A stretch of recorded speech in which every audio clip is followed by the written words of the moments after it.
I was sitting in my buddy's spare bedroom, looking at my smartphone connected to my apartment's internal surveillance cameras. I heard something coming from my bedroom. It turned out that my fiancé was with my best man and groom, who 12 hours earlier had partied with me over the weekend. Friday, they took me to the Gold Coast in Queensland. Saturday was a day at the races, and then a big night at the casino. Sunday morning, I lazed lazily by the pool at the resort.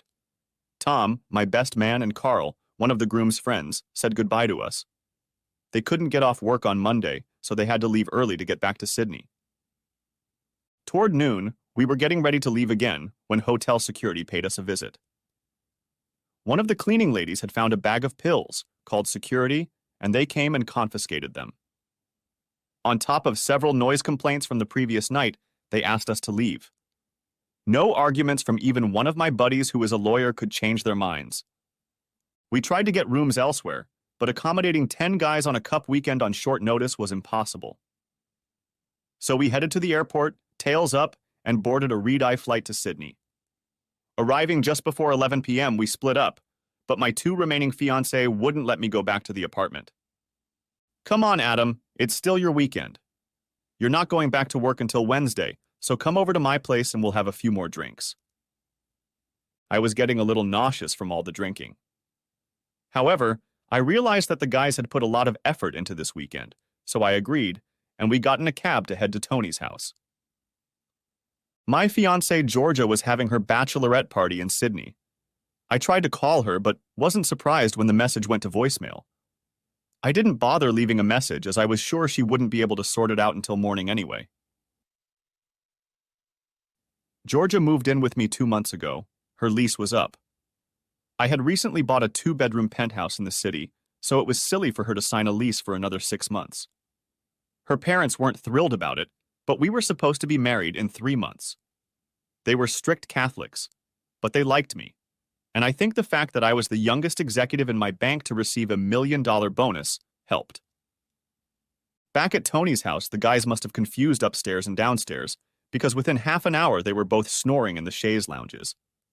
I headed to one of the bedrooms and prepared myself for some much-needed sleep. My phone beeped, signifying that a text message had arrived. I expected to see something from Georgia, but was surprised to see the number of the man who lived below my apartment. Give me a break. Some of us have to work tomorrow. I read the message, then reread it again. It didn't make any sense. No one was supposed to be home, so he must have sent the message to the wrong number. I replied to let him know that the message hadn't found its intended recipient. My phone buzzed again. Another message. Yeah, sure, just put that bitch away and go to bed or gag her. You must be very talented to write a reply while your fiancé is squealing so loudly. Now I was puzzled. He obviously thought he had the right number. What on earth was going on? Luckily, I had a way to find out without moving an inch. My penthouse had been renovated by the previous tenant only 3 years ago. She was the daughter of a Singaporean billionaire who was in graduate school at the University of Sydney. He was an overprotective father and insisted on installing remote access cameras in the living room and bedrooms. When I signed the contract to buy the apartment, the agent familiarized me with the system and set it up on my smartphone. I've only used it a couple times. There's not much of interest in empty rooms. I logged in with my passwords and a menu loaded, asking me which camera I wanted to view. I chose the living room, and the first thing I noticed were empty beer bottles, wine glasses, a bong, and a bag of various pills on the coffee table. Spinning the camera around, I didn't find any people, but there were items of clothing scattered around the living room. Noise was coming from other areas of the apartment, so with a heavy heart, I switched the camera to the bedroom to investigate. Moonlight streamed through the open curtains, illuminating the tangle of bodies on my bed. I heard a conversation and I think I know that voice. Damn. This was only getting worse. Mine was entertaining my fiancé, and judging by the voice, not for the first time. I sank down on the bed, unable to believe it, but it was right in front of me. My ex-fiancé was a slut, and my supposed friends were bitches. I wanted to smash and then bury these bastards, but as I realized from my business dealings, I needed leverage and a plan. If I was going to hurt them as much as they were hurting me, I had to take my time and do it right. I went back to the security menu and checked to see if it was recording. The hard drive held 24 hours of recordings that were deleted if they weren't downloaded. The lighting wasn't great. Clouds obscured the full moon, so the video wouldn't be clear. Plus, Tom and Carl were such big favorites. They chatted a lot about how they'd had fun before, Georgia responded, so I had plenty of ammunition. When they climaxed, Georgia got up and went to the bathroom. The guys went to the kitchen, got some drinks, and went back to the bedroom. I can't wait to see you in your wedding dress, Tom said. I won't get it until the day before, so you'll have to wait until the honeymoon. Georgia replied that she always thought ahead. Absolutely not. We're talking about the day of the wedding, picked up Carl. And how are you going to do that? Georgia laughed. I went with Adam when he paid for the reception at the hotel. The ballroom where the reception will be held has a room on one side for the orchestra. The guys will take turns distracting Adam while the rest of you entertain. Tom, a smug jerk, explained. All four of you? Would you have it any other way? Asked Carl with a chuckle. I guess not. You know I won't be taking birth control. Adam wants to have kids right away. You guys are going to be playing Russian roulette. Georgia sighed. How could I have been so blind? I disconnected from the security system, having had enough. The hard drive, located in a hidden closet behind my closet, kept recording everything that happened. I lay on my back and tried to work on my revenge. Inspiration wasn't coming, so I got up and walked out into the living room. Tony and Jeff were still snoring. Tony was lying with his legs spread. It took a lot of willpower for me not to hit him. I grabbed a beer from the fridge and was leafing through an old newspaper on the kitchen bench when I noticed a headline and inspiration hit me. Police warn against drinking alcohol. Police feared there was a group of men who would pick up intoxicated young women, follow them home, then break in. They urged women to be more cautious and to keep an eye on their friends. They also asked for any information that could help them find the perpetrators. As I pondered how to use this to my advantage, my phone buzzed again. It was my downstairs neighbor informing me that he had filed a noise complaint with the police. Great. I went back to the bedroom and immediately called the police. You've reached the New South Wales Police. What can we do for you? Oh my God. You have to get into my apartment. Oh my God. I think my fiancé is in trouble. I was as hysterical as possible. Calm down, sir. Can you give me some details? How can I calm down? You must call someone immediately. Why do you think this is happening, sir? The girl remained remarkably calm. My neighbor is complaining about the noise, but I'm not there. I'm here. How can I make noise with my fiancé when I'm here? Please, please, send someone over, please. How do you know your neighbor complained? Again, the girl replied nonchalantly. This is going to be harder than I thought. He sent me a message complaining, and then he sent me another one saying he filed a noise complaint. Please send someone, I'm begging you. What address was the noise complaint filed at? This was worse than talking to a call center or one of those computer voices. Thank goodness I didn't need them urgently. I gave her my home address. Please wait a moment. 30 seconds later, she returned. I'm transferring you. After another 30 seconds, a man's voice sounded. This is Staff Sergeant Potts from the Sex Crimes Unit. May I ask who is calling you? Oh, thank goodness, finally. I'm Adam Spencer. Please send someone for my fiancé. Something terrible is happening. I pretended to start crying. We have a unit in the area. We just need to be sure of something.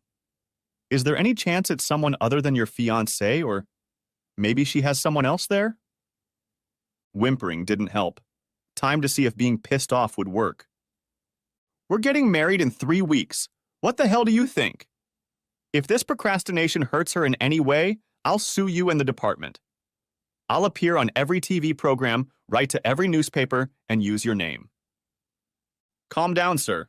We'll look into it. What is your fiancé's name, and what was she supposed to be doing tonight? I had prepared myself a bit for this question. Georgia, She was going to go with her friends to a hen party in King's Cross. Okay, like I said, there's a subdivision in the area and they're going to stop by there. Are you calling from your cell phone? We need the number so we can keep you informed. Yes, should I go there too? No, please stay put until we get back to you. He disconnected with those words. It didn't go as well as I had hoped. I wanted them to barge in and raise hell. Nothing happened for 20 minutes. Then my phone buzzed with another text message. It was from my downstairs neighbor. Sorry, dude. Thought it was you up there. The police are on their way up. Guns and helmets and everything. Hope George is okay. Praying for you both. Holy shit. They bought it.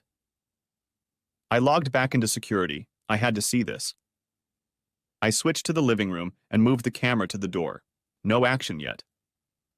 After 3 minutes, I thought my neighbor must be messing with me, and then the door slowly opened.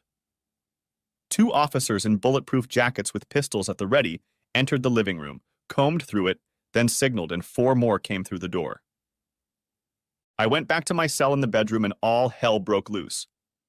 Police officers burst through the door with guns raised and headlights on. They were yelling, "Armed police! On the floor! Now! Get down!"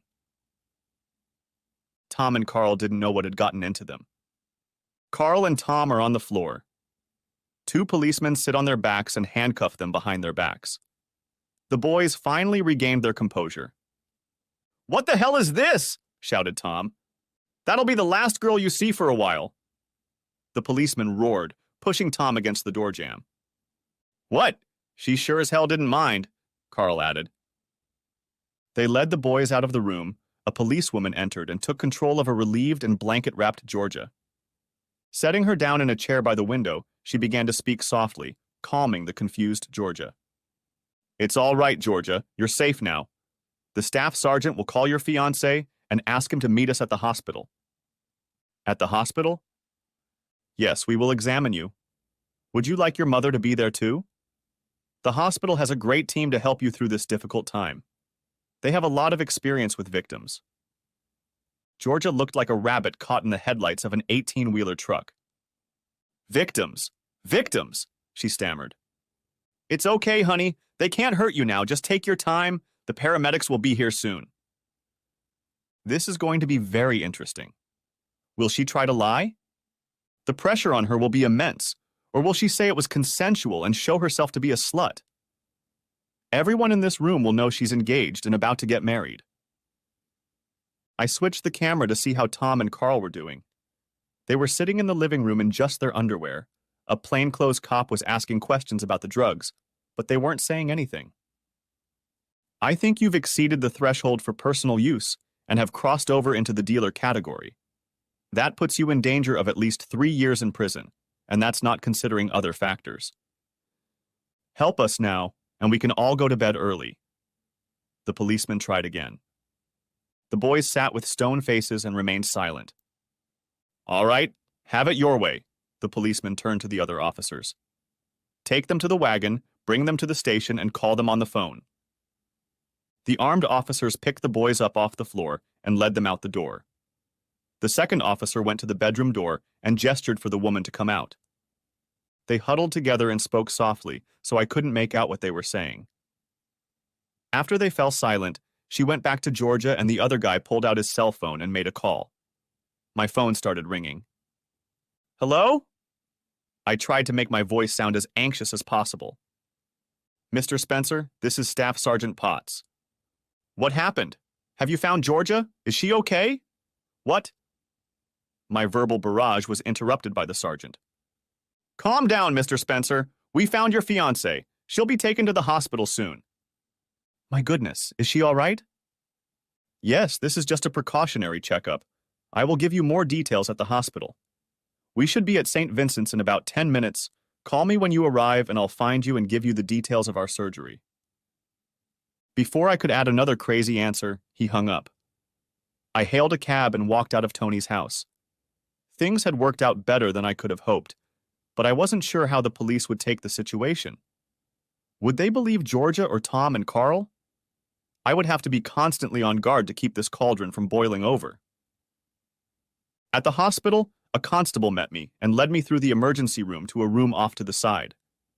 Inside, a tall, thin man with a big hooked nose was talking on the phone. The constable told me to wait, poked his head through the doorway, and told me I was here. The man ended the conversation and hung up, then came to the doorway with his hand outstretched. "Staff Sergeant Potts," he said, shaking my hand. "Adam Spencer, where is my fiancée?" "She's with the doctor right now. You'll be able to see her shortly. I just want to have a word before you see her." He pointed to a chair behind the desk, moved to the other side and sat down. Clearing his throat, he continued.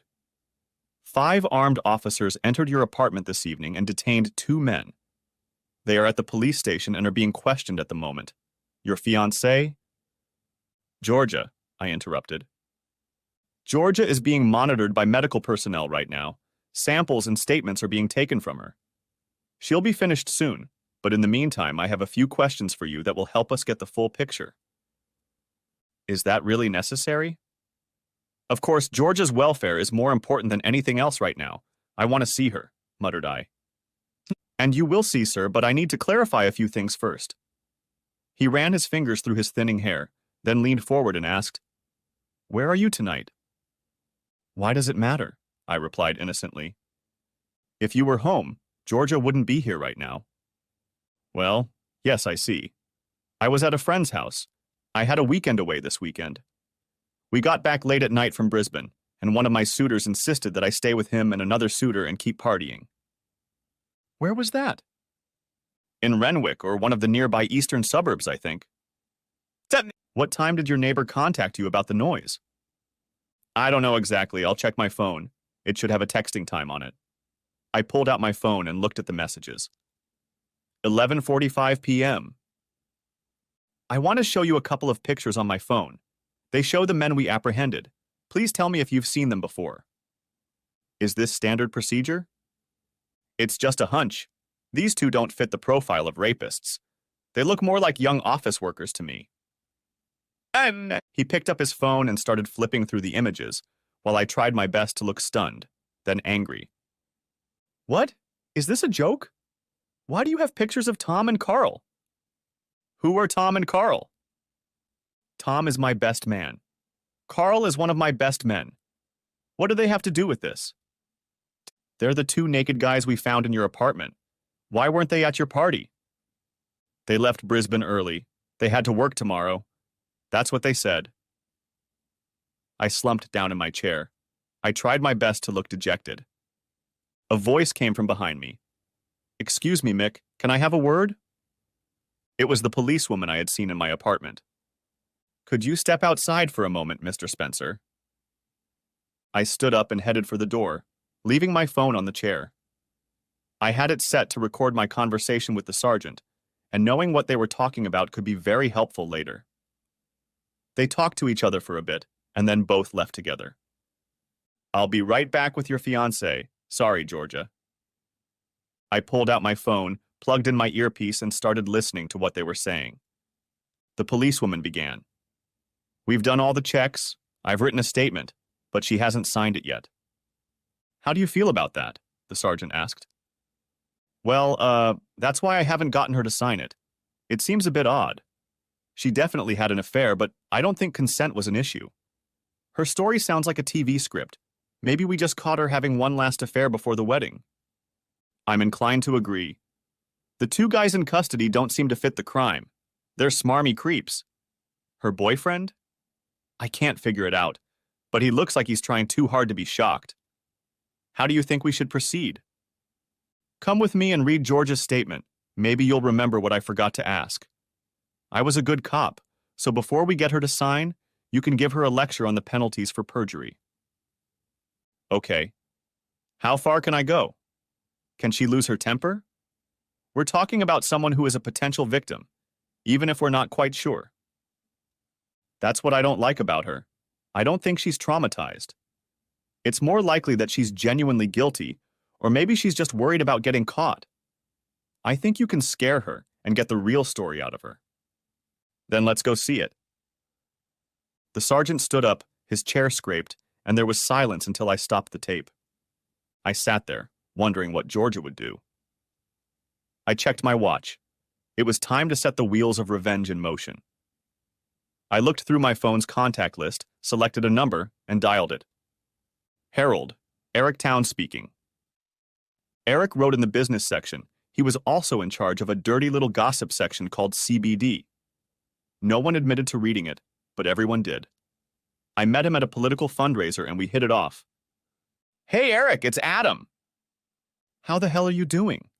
And what are you doing at this ungodly hour?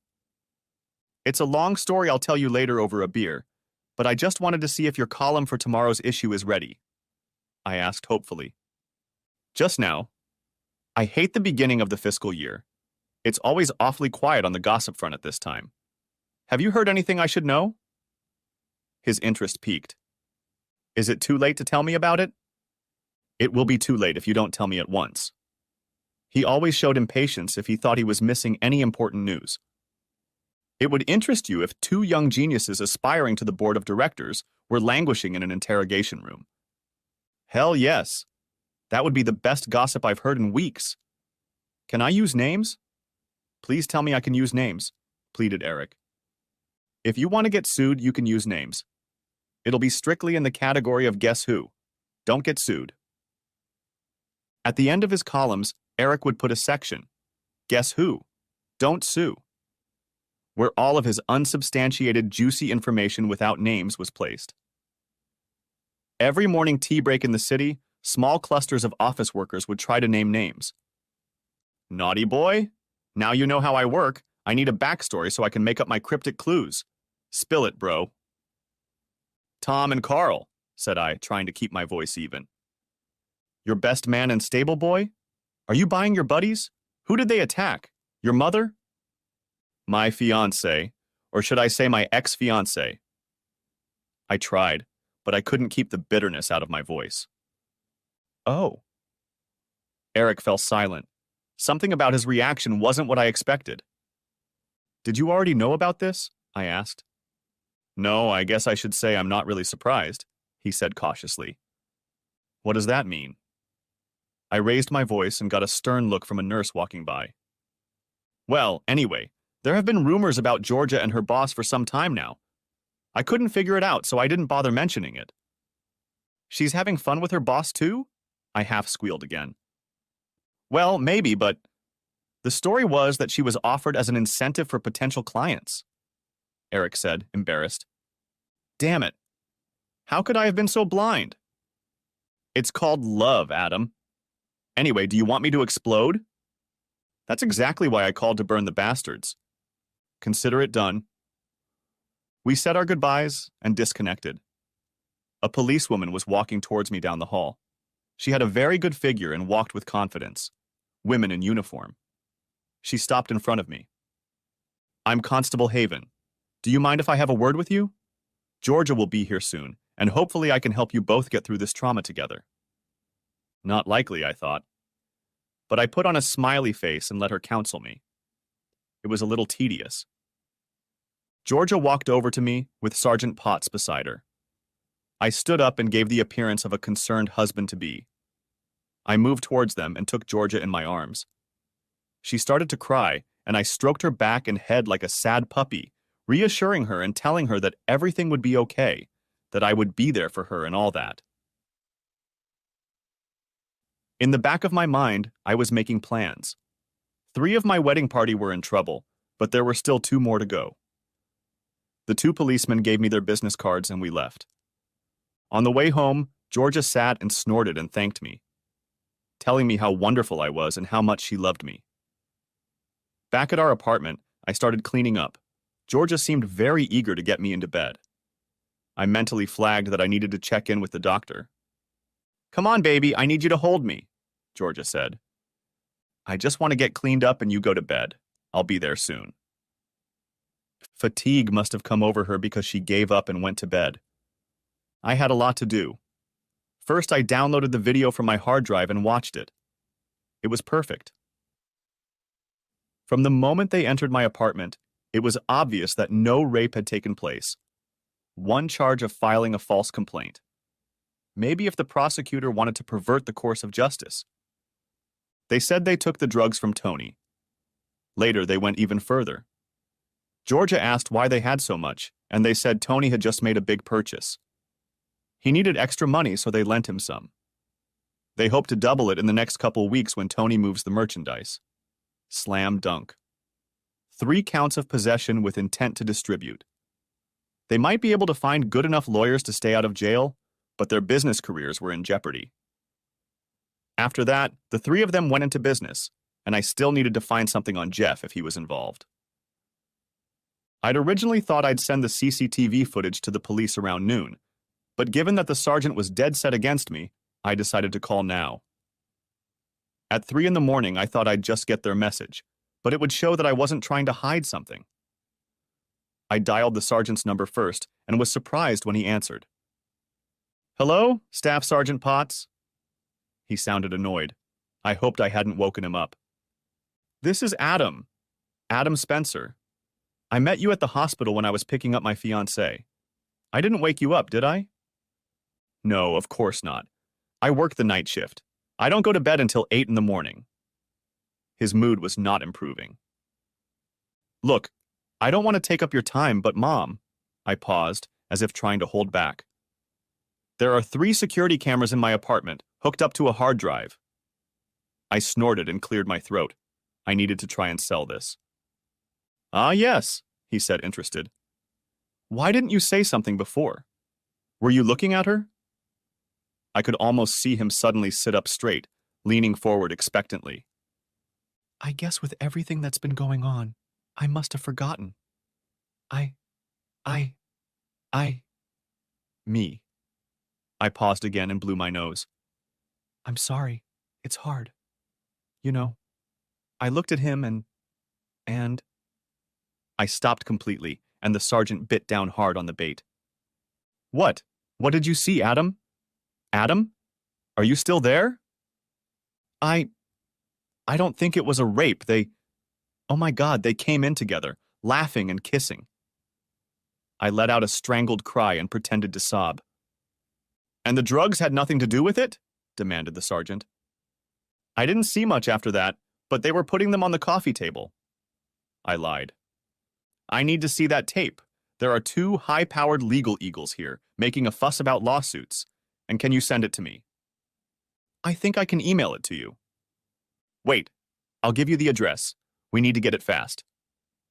He gave me the address and hung up. I went to the computer and sent a copy of all the footage from the 3 cameras to it. I went to the spare room and tried to go to sleep, but I just lay there with my eyes closed. I couldn't believe I had judged the character of my girlfriend and my buddies so poorly. Somewhere around 5, the phone rang. "Excuse me, I hope you weren't in a deep sleep." It was Sergeant Potts, and his voice sounded much more cheerful. "I was in bed, but I'm having trouble falling asleep," I said sharply. "Yeah, well, that's understandable, given the circumstances. Look, I won't keep you up. Could we meet for coffee when I get off at 8? There are a few events I want to talk to you about." "Sure, I don't have any plans." There was a strong sense of bitterness in my reply. "There's a coffee shop in Surrey Hills, not far from the Oxford Tavern. Do you know it?" "Yeah, just don't go in there. Too many cops." "Yeah, I guess there is. I'll see you at 8 then." He passed out, and I started lying around again trying to sleep. I got up at 7 a.m. and took a shower. Georgia was still sound asleep, or at least pretending to be asleep. I doubt she really wanted to talk to me until she had time to come up with a story. I flipped through the morning television programs, trying to find something to take my mind off the past 24 hours. The lead story on the 7:30 news soon caught my attention. Police officers conducted a pre-dawn raid in the coastal suburb of Bronte. A 2-story house was searched, and 2 men involved in a drug trafficking ring were arrested. Neighbors of the house said the occupant was a pleasant young man who worked at a bank in the city. Police have not yet released any details. They have also detained other people who they hope can help them in their investigation. Oh yeah, screw you bastards. Sergeant Potts would be pleased. I got dressed and was about to go out to meet the sergeant when I remembered my conversation with the gossip columnist. I went back to the computer and checked the online supplement. At the bottom of the CBI column, under the bold headline, "Guess Who Won't Sue?" it read. Which high-profile PR and girl about town is postponing her upcoming wedding after she was caught in the act with a couple of newlyweds? Unfortunately, her former fiancé and a rising star in the private banking business was not among them. Delightful. The suits in town will be happily chatting at the water cooler in the morning. Suddenly, I thought of George's parents. They were very nice people and didn't deserve to learn about the upcoming problems secondhand. I called them immediately. Jack, George's father, answered. Hey, Adam, how's the Buck weekend going? They ended early after some fight in Brisbane. Could I meet up with you and Janice this morning? What happened, Adam? I felt the tremor in his voice. I don't want to talk about it over the phone, Jack, I said softly. It has nothing to do with this morning's paper? Jack had worked in the city all his life and had retired 3 years ago. He still read the business section first thing every morning. I'll tell you later, Jack. Can you come into town? They deserve to be told everything face to face. Okay, we'll be there around 11. Where do you want to meet? He seemed resigned to getting the bad news. How about that little pastry shop by your old office building? They still bake the best cakes and treats there. Okay, I'll see you there. Just one thing, Adam. Please don't make any rash decisions until you know everything, pleaded Jack. I already know too much, Jack. I'm sorry. I felt tears come to my eyes for real this time. After saying goodbye, I walked out the door. It was a gorgeous sunny day in Sydney. Late fall is always the best. The sun isn't so scorching anymore, and the humidity is generally lower. I decided to walk to the meeting, being a little late, but I didn't care. And then Sergeant Potts was just about to leave when I entered the cafe. I thought you bankers were punctual, he reprimanded. I'm still on vacation. I lowered myself grumpily into the chair across from where he was standing. He sat down across from me, his frown replaced by a smile. Lucky for you, we got a result last night. The CCTV footage was very informative. We couldn't use it as evidence, but it gave us enough information to work through them. We split them up, so when we started asking about the purchase of the lot, they both assumed the other had sold them. The waitress came over and I ordered an orange juice and the sergeant got warm milk. Police aren't what they used to be. Taking a sip, he continued. We got Tony's name from them, and then we searched the house and found more. The narcotics division was thrilled. Tony was quiet for a while, but when we told what we'd learned from the other two, he gave in. He's trying to cut a deal and give up the name of his supplier. And what's going to happen to them now? The first two have been ordered to appear at a bail hearing tomorrow morning, possibly Tony too if he can get a deal with the prosecutor.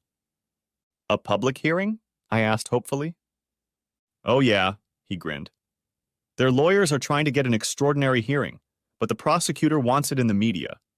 So do you, it seems.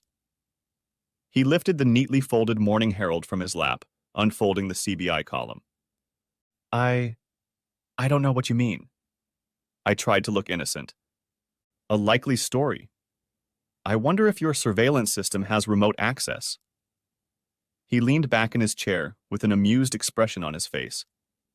I'd bet it also has a time map that lets you know what time it was checked. Maybe I should get a warrant and see for myself. Why chase the victim? Maybe by the time you get a warrant, the hard drive will already be corrupted.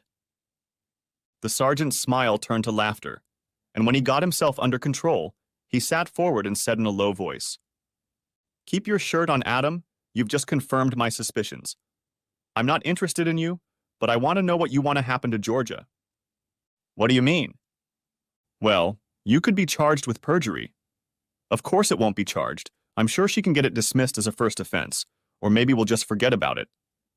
It's hardly worth wasting time filling out paperwork unless you're hungry for retribution. And from the looks of it, you are. He picked up the paper again to emphasize his point. I'm not quite sure what you mean. I played dumb. Okay, you're a careful guy. Call me after 6 tonight if you want me to press charges or I'll bury it. He got up and walked away, leaving me to ponder the choice. And I finished my juice and walked out into the bright sunlight. I continued walking towards the city.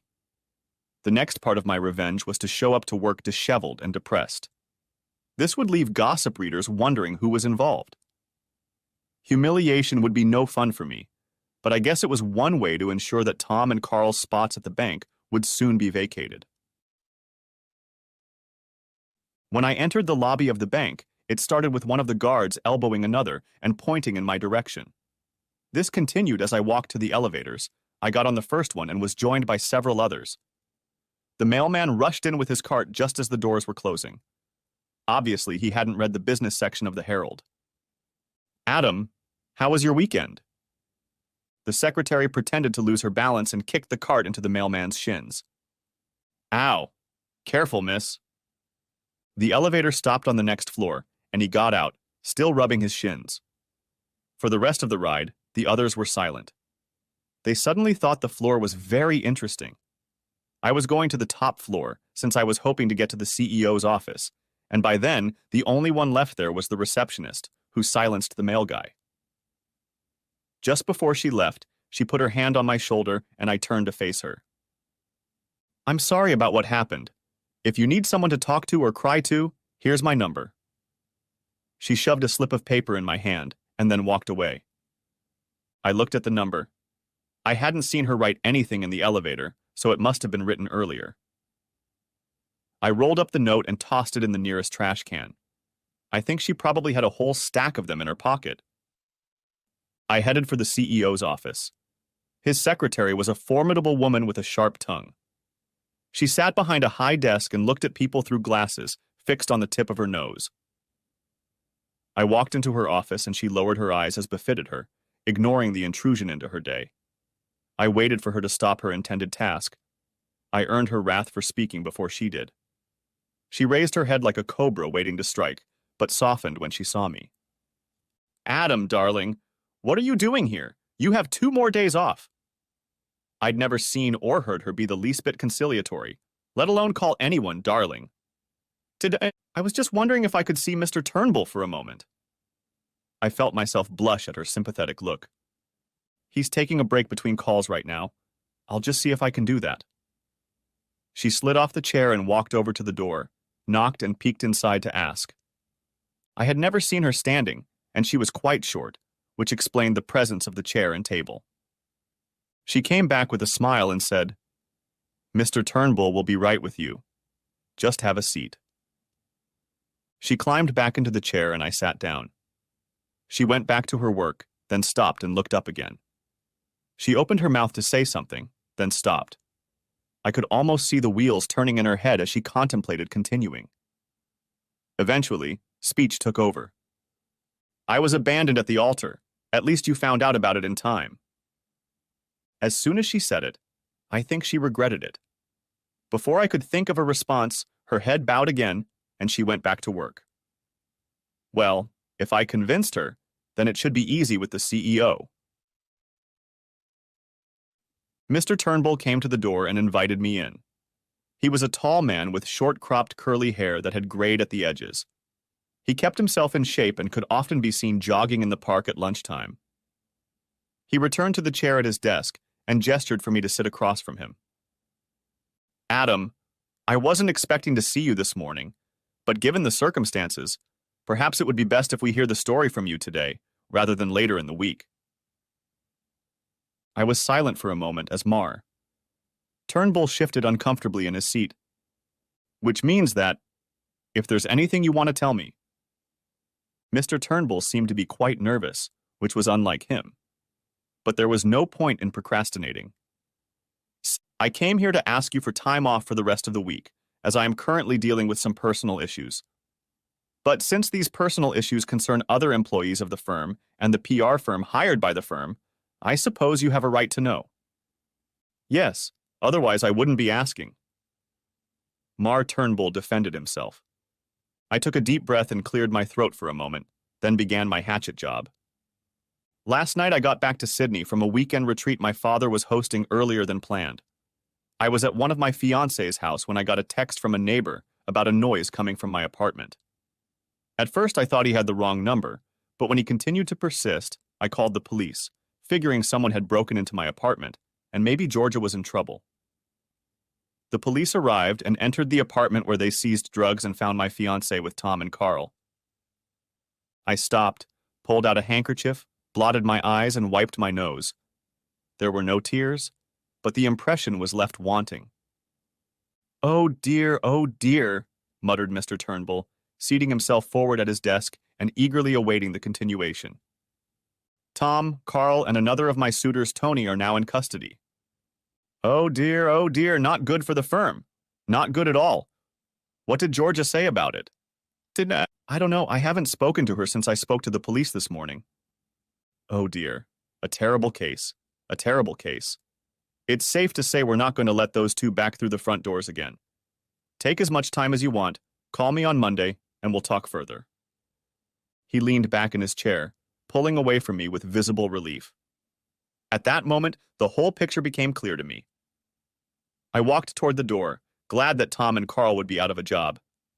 I turned and asked a question. What about the PR firm? Immediately, he looked like a cat on a hot tin roof again. Ah, yes. Well, there needs to be an internal investigation into this, since Tom and Carl were in charge of the tender process. I'll talk to Jeremy, their CEO, and we'll work something out. His face flushed. He was sweating. He was hiding something. Considering what Eric had told me about Georgia's role in her firm, I also remembered Tom and Carl laughing about Mar. Turnbull was taking an active part in the bidding process. I put two and two together and concluded that it was the other guy who was entertaining my fiancé. I kept walking. He would be delayed. But I now realized that unless I launched a tactical nuclear strike, I would not be able to get revenge on all the guys who entertained my fiancé. And I caught a cab to the bakery I was meeting George's parents at. I was early, so I ordered coffee. Pulling out my phone, I decided to log into my security system and see if Georgia was out of bed. She was sitting in the kitchen, drinking coffee and frantically texting on her phone. A couple minutes later, she was already standing at the intercom, inviting someone to enter the building. She sprinted to the entryway, opened the door, and there stood the fourth bastard. My second fiancé, Jeff. Georgia stood on her toes, trying to kiss him, but he dodged her and made his way inside. I switched the camera to the living room as they walked inside. He seemed to be trying to keep his distance between himself and Georgia. It was like two boxers in the ring examining each other. Georgia was aggressive, trying to corner her opponent to land the decisive blows, while Jeff danced away. Jeff had the advantage of being able to use the furniture as a shield. Eventually, Georgia settled into a chaise lounge, and Jeff took a seat in the chair opposite.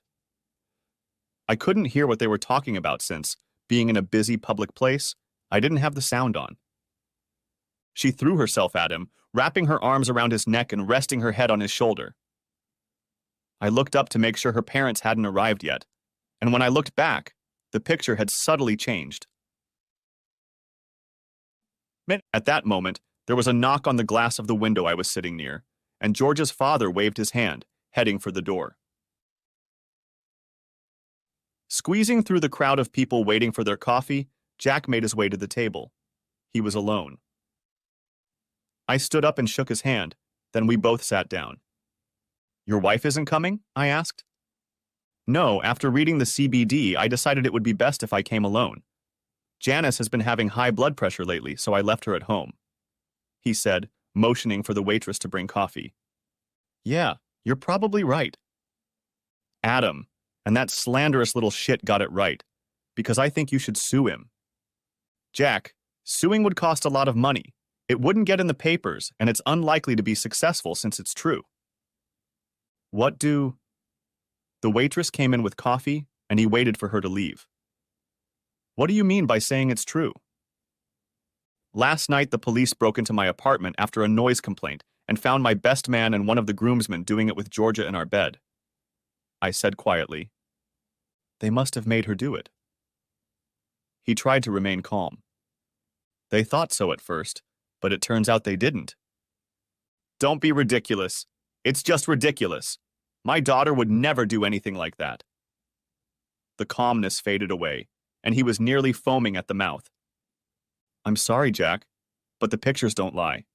The wedding is off. Bullshit. It was the first time I'd ever heard him curse.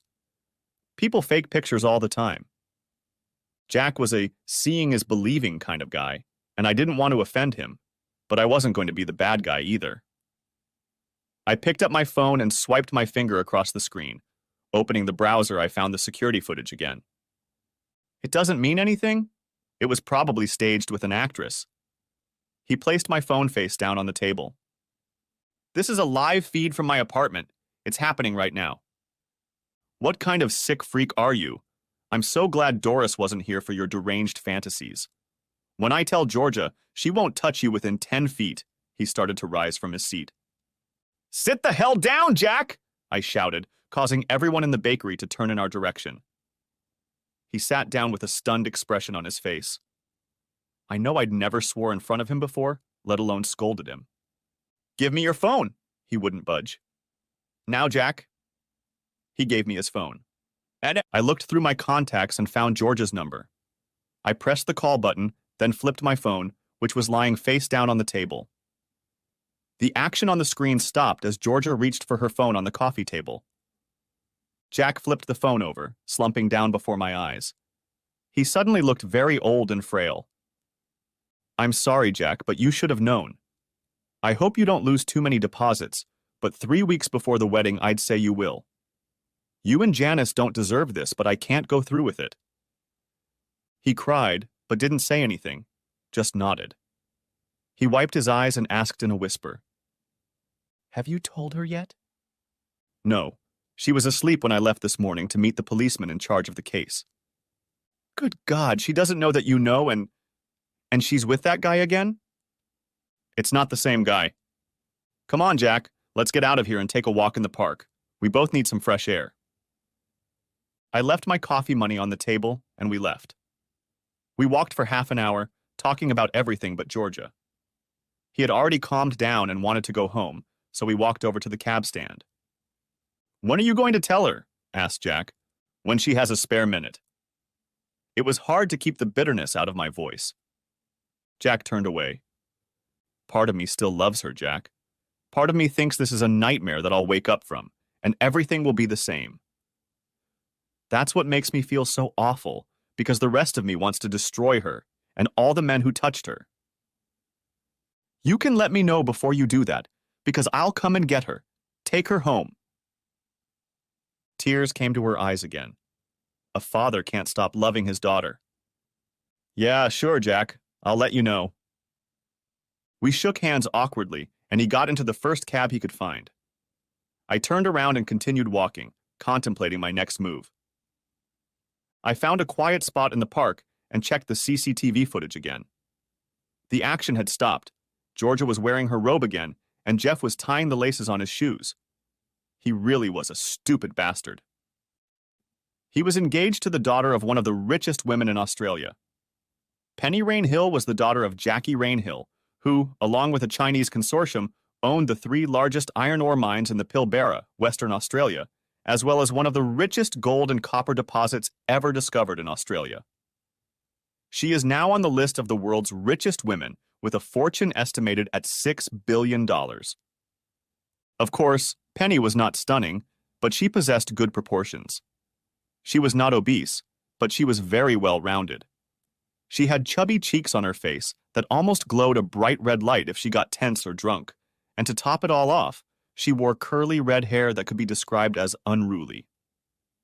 But despite all that, she was a great girl. She was a lot of fun to be with, and she was in love with Jeff.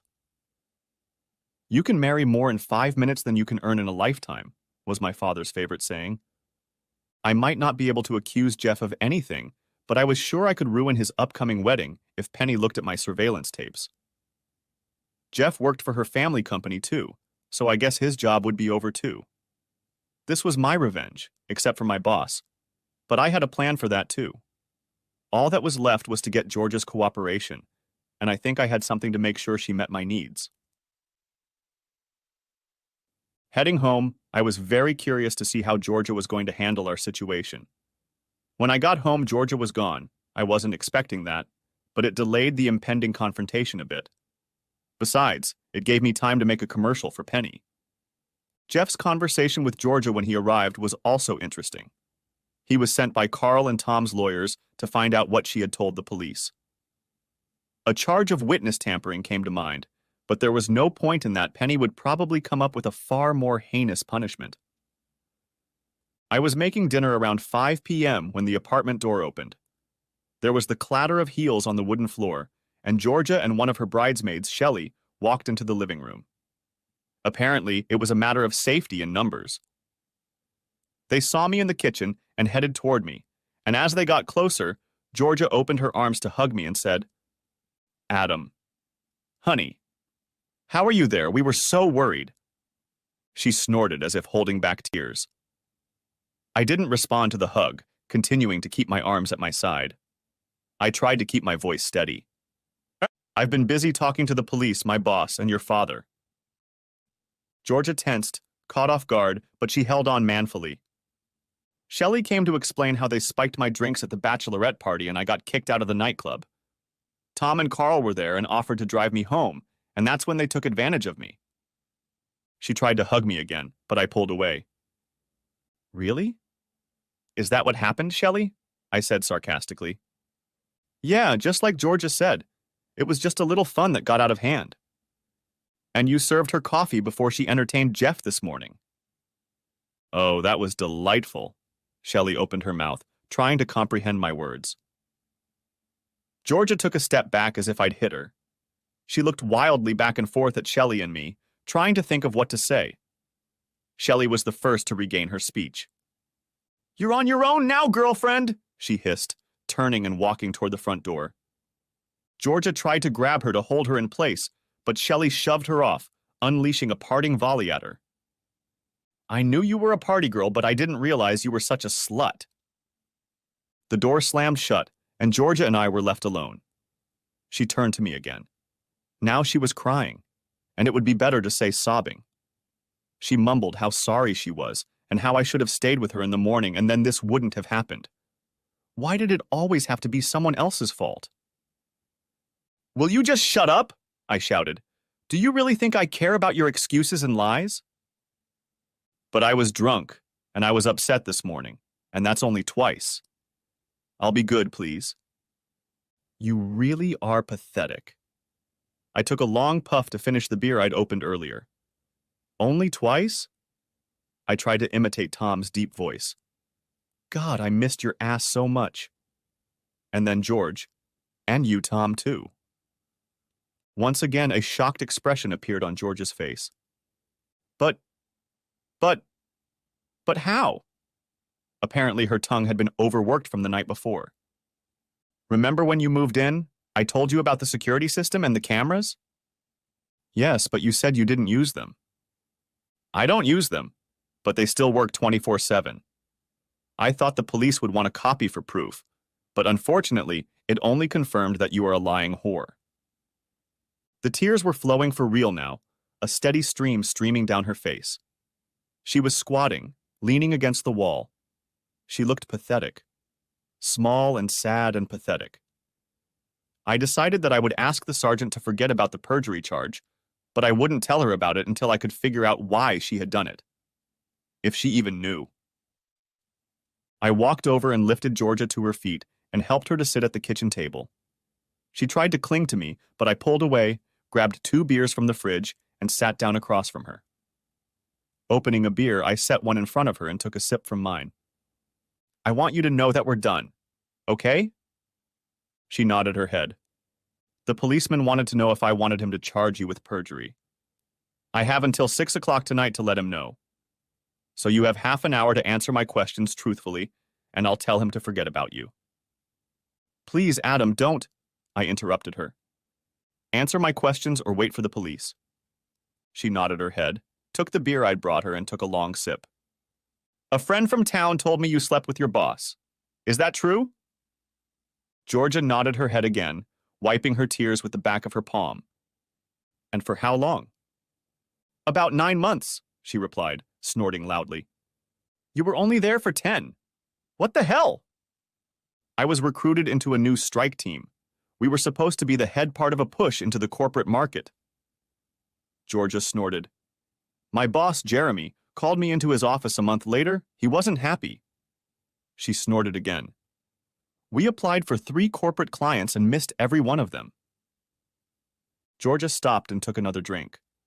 Her sniffling was driving me crazy, so I reached over to the sideboard and grabbed a box of tissues. She blew her nose loudly and continued.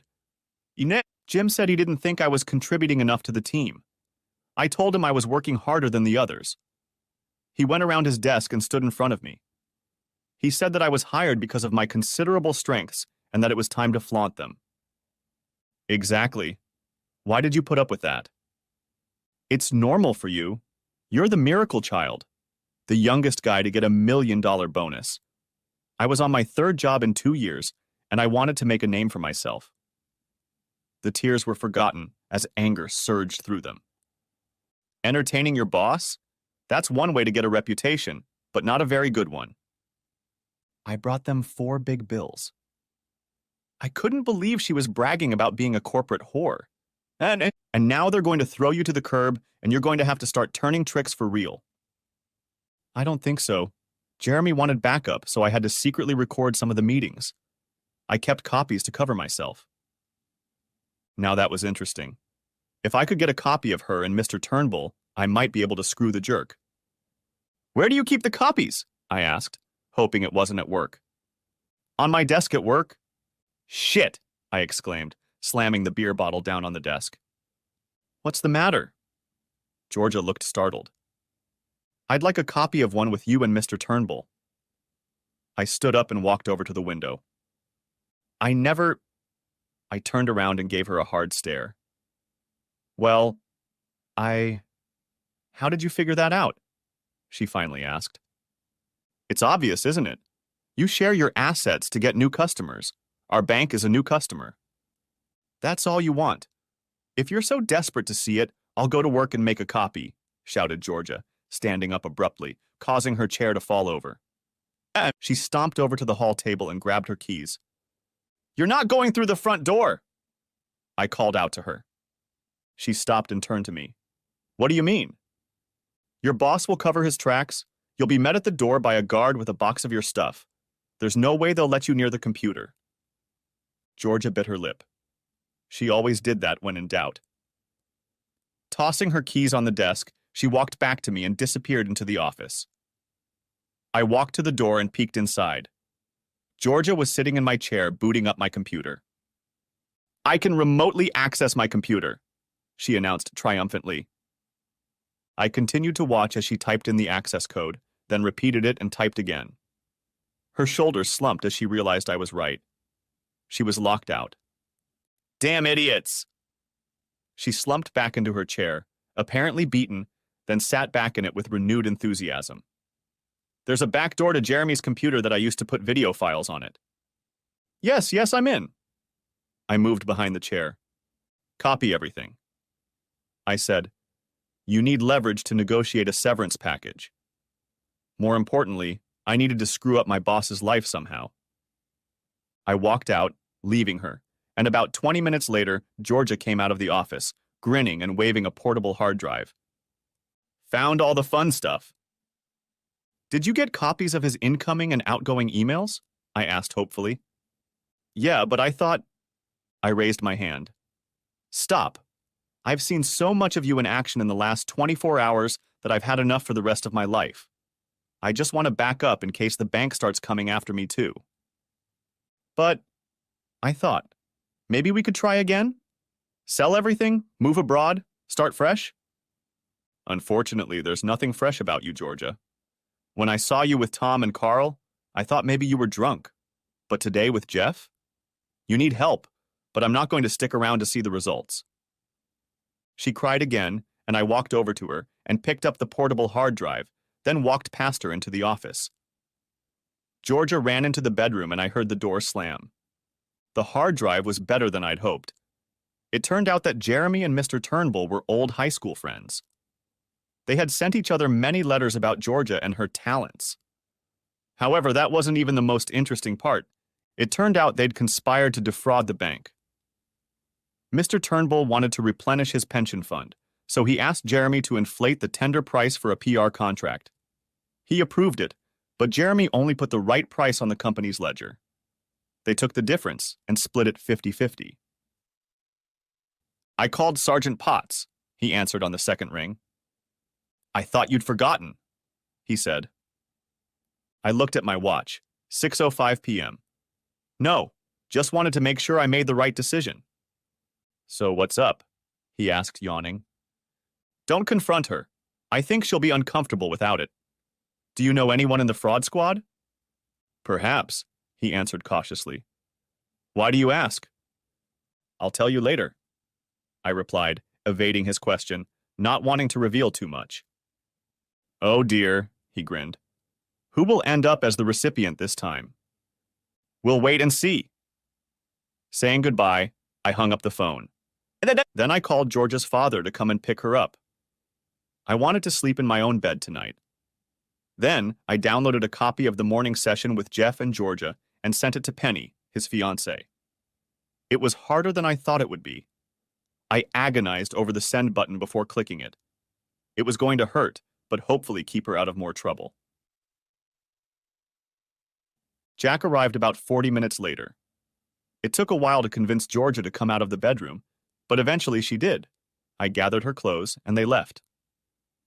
My cell phone rang. It was Eric from the paper. Did you enjoy my column today? He asked, his voice full of enthusiasm. Yes, I replied without much enthusiasm. Come on, we didn't chicken out, did we?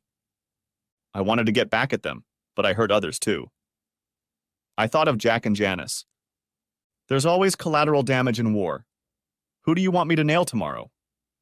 I thought about it for a bit. Are you still there? Asked Eric. Yeah, just thinking about it. He looked like a crow circling over a corpse hoping for a new batch of food. The 2 groomsmen who were caught with Georgia and one other will be charged with felonies tomorrow. Sorry, buddy, but 3 bankers caught with a joint is not the way to go, he said, showing his frustration. Not possession charges, but importation and delivery, I added. Now that's better. High-flying bankers. Eric laughed. Do you have anything else for me, buddy? Or have we already worked out that layer? I'll contact you if I have anything else. I tried to be casual. I'd had enough for the day.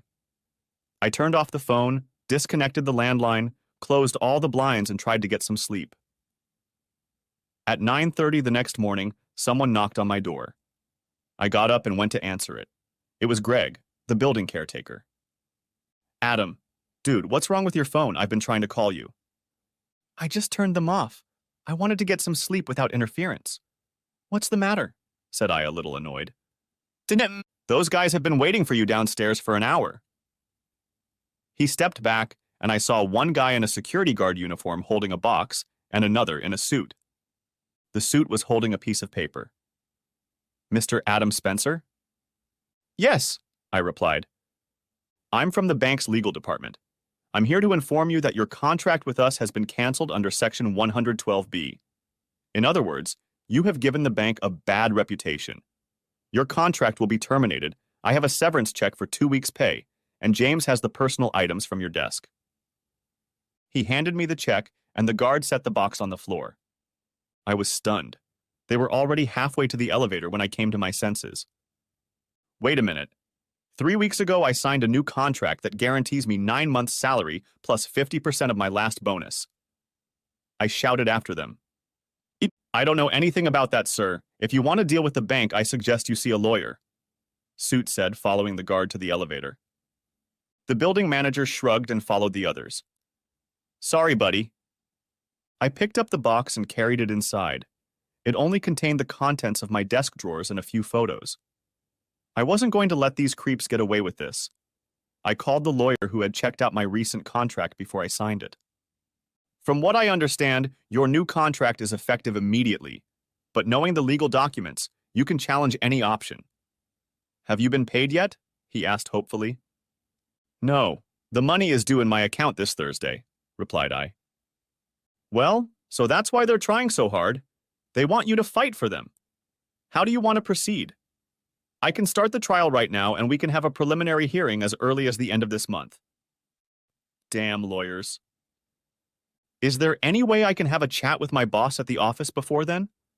I have something that might change his mind about their position. It's not, illegal, is it? He asked. Not what I did. Isn't anything missing from the box you usually keep in the office? No. Wait a minute. I have a set of golf clubs in the storage room next to the executive dining room. Great. And how much are they worth? About 20,000, said I carelessly.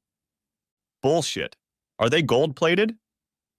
Not platinum, but with gold inlays. A nice set of Honda clubs. Well, half a set. A full set costs about 50. The lawyer whistled. I'll start drafting an order to allow access to them. Can you be done by 1 o'clock today? I wanted to strike back right away. I don't know, it won't give me much time, and I have other things to do, and... Meet me out front with the order and I'll give you the golf clubs. I interrupted. Hell yeah, I'll see you there. I ate breakfast and headed to the office to get ready for the afternoon confrontation. Mr. Turnbull was always in the executive dining room between 12:30 and 1:30 p.m., so the noise outside would surely get his attention. I couldn't resist checking the Herald website to see what Eric had written. He managed to make a joke about high-flying bankers, and there was also an article about the canceled engagement of a billion-dollar heiress. I didn't mention Penny and Jeff. I wonder where he got that from. 1 o'clock came quickly, and I waited on the plaza in front of the bank building. The lawyer was 5 minutes late and came up to me and pulled some sort of document out of his pocket, waving it around like a trophy. I had to wait until the magistrate finished his morning session to sign it, but here it is. And what does it authorize me to do? I asked as we headed for the front door. I was hoping for general admission, but this guy played hardball, and he's only allowing you to go indoors and get your golf clubs. Straight in, and right out. I hope that's all I need. We were already at the front door. Inside, the guard who had earlier returned the contents of the office to me moved to stop me. Excuse me, sir. I've been asked to keep you out of the building. He stood in front of me and gestured for the other 2 guards to help him. I held a legal document in front of his face. This is a court order authorizing me access to the building. Please move out of the way. I tried to walk past, but he blocked my path anyway. I have to check this first. He took the ordinance and spoke into a microphone attached to his shoulder. A couple minutes later, the elevator doors opened, and the same little asshole who had talked to me this morning stepped out. He took the court order from the guard, put on his reading glasses, and quickly flipped through it. Someone's had a busy morning, he said, breaking away from the papers. This only authorizes you to go to the storeroom and back, no detours of any kind. He handed the order back to me, then turned to the guard. Escort him to the executive storage room, then come back here and throw his ass outside. After that, he just turned and walked back to the elevator. I moved toward the elevators on the left, holding the guard by the shoulder. In the storeroom, I grabbed my clubs, then stepped out into the hallway, determined to make a scene. Some bastard stole my putter. I dropped my clubs and headed down the hallway toward the executive dining room. You can't go in there, sir, said the guard, grabbing my arm but missing. I dashed into the dining room, but the guard was more nimble than I thought. He grabbed me just as I was in the doorway. I struggled to get free, but he was stronger than he looked. Hearing the noise, Mr. Turnbull appeared in the doorway. What the hell is that noise? He shouted, then realized who it was. What the hell is he doing here? Excuse me, sir. He has a court order, said the guard, lifting me off the floor by my collar. I stopped resisting as my victim was right in front of me. Mr. Turnbull, it's good to see you too, said I with sarcasm in my voice. I thought you might want to reconsider my severance package. No way. He pointed at the guard. Get that lowlife out of here, now. I pulled a flash drive out of my pocket and tossed it to him. You better watch this when you get a chance, but not when your wife is around. Mr. Turnbull's eyes narrowed. What are you talking about?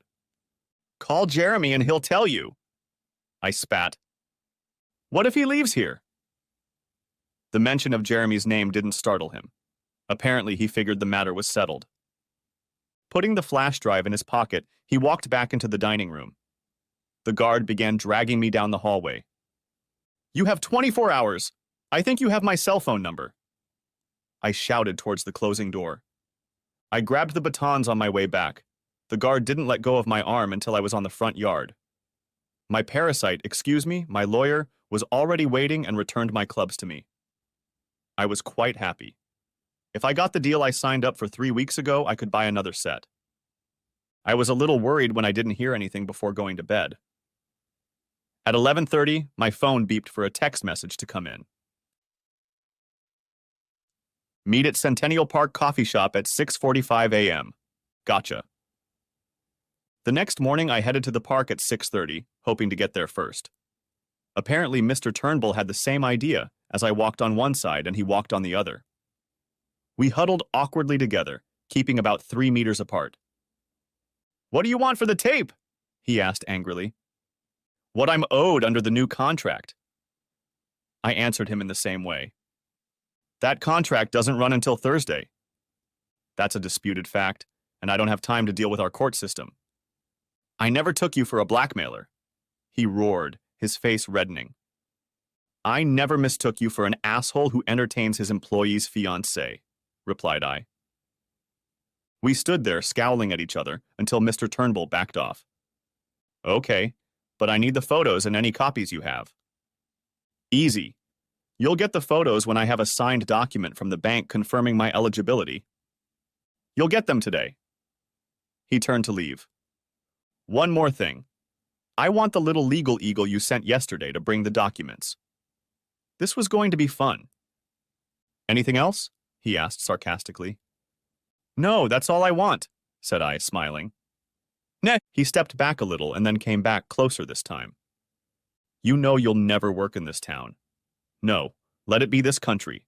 Never again. You little shit," he hissed. "Nice doing business with you," said I with a laugh as he walked away. I still had the emails between Turnbull and Jeremy and would turn them over to the fraud squad as soon as the money arrived in my bank account. The next few days went relatively smoothly for me.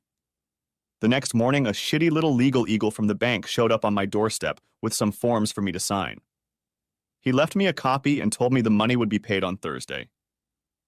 I gave him an envelope with a flash drive and a small portable hard drive, and he left with his tail between his legs.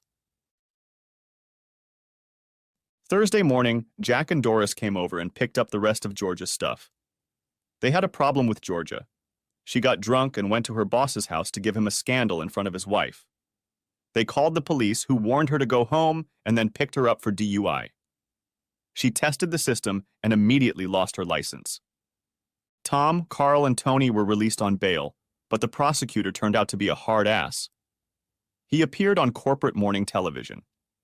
He didn't mention specific facts so as not to jeopardize the cases, but the conclusion was self-evident. Especially when the hourly news showed the 3 guys coming out of the courtroom and trying to hide their faces. It was like Jeff had vanished off the face of the earth. I talked to Eric, and he said there was a rumor going around that he'd been sent to some South American shithole by Penny's mom. The company was exploring for minerals there, and the natives weren't too happy about it. Thursday afternoon at 4:55 p.m., my bank account was $720,000 richer, and at 4:59 p.m., I was on the phone with Sergeant Potts. The next morning, 2 detectives from the fraud squad and a guy from the investment and securities division came to see me. I showed them the emails. They claimed it looked like a conspiracy to commit fraud. Then followed the all-important question. "How did you get these emails?" I had to admit that they were not obtained legally. The detectives were getting a little annoyed, feeling they had wasted their time. "We know all these big guys are running scams, but they're surrounded by big legal fences. We can't drag them in here and make them tell their story." The securities guy wasn't so concerned. "Calm down, guys. We're treating these letters as pointers on where to look. It'll take some time, but there will be a paper trail. It's best to forget that we've even seen this correspondence. I don't want to jeopardize any convictions." They left, and I was left to myself. Mr. Turnbull seemed to have started a rumor about me. I contacted competing banks with job offers, but the human resources people wouldn't return my calls. I was walking down the street outside my building, wondering what I should do, when a black car pulled up to the curb next to me. The window rolled down, and in the back seat was Penny Rainhill. "You look as lost as I feel," she said seriously, and then a wide smile blossomed on her face. "I've refueled the company jet, and I'm waiting for you on the tarmac. Do you want to get some rest?" "Mommy, sit around feeling sorry for yourself or go on vacation?" I hesitated, rubbing my chin. "Give me 5 minutes and I'll pack a suitcase." "Screw it. Just get in. You won't need a lot of clothes where we're going." "And where are we going?" I asked, throwing caution to the wind and opening the car door. "To a family compound in Mauritius. It has its own beach, pool, golf course, and chef." "Let's go," I exclaimed as she reached forward and tapped on the glass separating the front and back seats to signal the driver to go to the airport. 25 minutes later, we were already seated in the Rhinehill family's Gulfstream airplane and on our way. 3 weeks had turned into 5 months, a fantastic vacation. Had I hooked up with Penny? Sure, and with the stewardess and the maid and half a dozen local girls. Penny was just a crazy girl. When she decided to have some fun, it was an amazing sight, but that's another story. Why did I come back? It's very simple. I wanted a front row seat at Mr. Turnbull's fraud and racketeering hearings. He walked in at the beginning of the hearing, all nice and easy, chatting with his team of lawyers. The bank supported him, so he had a lead and assistant barrister, 2 assistants, and a solicitor. By the end of the first day, his tie was down, beads of sweat appearing on his face as he spoke anxiously to his solicitor. The case was not going well. The prosecution was very thorough and presented a long and complicated paper trail that linked Mr. Turnbull to Jeremy and the PR deal. At the end of the day, it emerged that Jeremy had turned himself in the day before. He had admitted wrongdoing and was going to plead guilty to a slightly lesser charge in exchange for testifying against his co-conspirators. The bank, sensing the inevitable, withdrew its support. On the second day, Mr. Turnbull came to the hearing in a depressed state, with only a lawyer for briefing. One of the bank's legal department made a statement to the court that the bank was no longer providing legal assistance to Mr. Turnbull and intended to take civil action against him to try to recover some of the funds. With no serious faces left in the room, the prosecution wrapped up the case fairly quickly. When it was the defense's turn, it showed its desperation by presenting a hard drive with photos of Mr. Turnbull, Jeremy, and Georgia. They claimed that Jeremy had blackmailed him into the conspiracy after Georgia had secretly taped him. The press rushed to the doors, smartphones at the ready to ring the newsrooms with juicy gossip. This put Georgia into the fray, and she was summoned to court. Jeremy had to go back to the dock too. The whole sordid saga played out in front of the press, and for a week it was the main topic of newspapers and television broadcasts. Mr. Turnbull's defense was at its best until the prosecutor called Tom and Carl to the bench. They explained that Mr. Turnbull's enthusiasm for his old high school friends predated the video. The defendants tried to discredit them because they were serving a 4-year prison sentence, but their words apparently resonated with the judge. He deemed the case worth pursuing and referred Mr. Turnbull to trial. After the circus of taking the case to trial, it turned out that Mr. Turnbull lost his appetite for fighting, changed his plea of guilty, and got 2.5 years in prison. I wish I could say he ended up penniless and alone, but we all know those white-collar types are too smart for that. Shortly before his indictment, he must have gotten word that the securities people were sniffing around for something. He transferred most of his assets into his wife's name, whereupon she started divorce proceedings. By the time of the trial, he was allegedly living in his son's garage and was declared bankrupt with no assets. No doubt there will be a reconciliation upon release, and he will be back on the streets. The head of the Department of Public Prosecutions must have enjoyed being the center of attention, so after Mr. Turnbull blanched and pleaded guilty, he took on Jeremy and Georgia. Jeremy only managed to settle on a charge of conspiracy to commit fraud, but the prosecutor added, using a surveillance device to record private acts without consent, filming obscene acts, and using a telecommunications network to facilitate the offense. Extortion using threats. Some of these offenses were mere misdemeanors, but all of them added up to a total, and he ended up getting 3 years behind bars. Georgia received probation for recording without consent and filming obscene acts. However, her face was in the news more than once during the trial, and her reputation took a hit. Some of the dirt stuck to me, even though I was only a supporting actor in the show. There was speculation at various times about my involvement in the case. Apparently, I was labeled as an unstable cuckold in the financial sector. My job prospects never improved.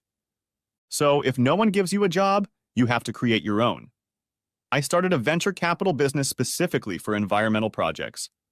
I haven't made a fortune, but I'm surviving and hopefully doing good things. Penny and I remained close, but she was a player and I wasn't. I am still on the prowl, but I have trust issues that are getting in the way. I've just embarked on a wetland restoration project about 700 kilometers west of Sydney, in the real outback. 2 mining companies and a bank have invested money to bolster their corporate image. I'll be living in an old homestead that was once the main home for a 100,000-acre sheep station on the Darling River. I hope the clean air and big sky country will change my luck. Thanks for watching.